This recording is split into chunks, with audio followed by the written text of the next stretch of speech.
পুরো একটি শহর এক রাতের ভেতরে নিশ্চিহ্ন হয়ে যায়। এমনকি সকালবেলা সেই শহরের কথা কারোরই মনে নেই। হ্যাঁ, সেই শহরটি একটা সময় মিশরে অবস্থিত ছিল। এই ঘটনাটি ঘটে মিশরের সাইরা নামক একটি ছোট্ট শহরে। প্রতিদিনের মতোই শহরের লোকেরা রাতে ঘুমাতে গিয়েছিল, কিন্তু গভীর রাতে একটি অদ্ভুত শব্দ শোনা যায়। সকালবেলা লোকজন উঠে দেখে সাইরা শহরটি আর নেই। সেখানকার লোকজন ঘরবাড়ি কোনো কিছুরই চিহ্ন পর্যন্ত নেই।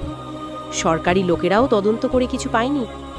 শুধুমাত্র একটি পাথরের ফলক পড়েছিল সেই স্থানে, এবং লেখা ছিল, তোমরা যাদের ভুলে গেছো তারা নিজেরাই নিজেদের মুছে ফেলেছে। শুধু তাই নয়, সেই স্থানে বড় একটি বৃত্তের মতো ছায়া প্রতি রাতে দেখা যায়, যার কারণে সেই স্থানে পরবর্তীতে আর কেউ বসতি গড়েনি। আপনি কি বলতে পারবেন এই ঘটনাটি কোন নবীর সময় ঘটেছিল? যদি জেনে থাকেন অবশ্যই কমেন্টে উত্তর দিয়ে যাবেন। আজ এই পর্যন্তই, দেখা হবে আগামী কোনো এপিসোডে।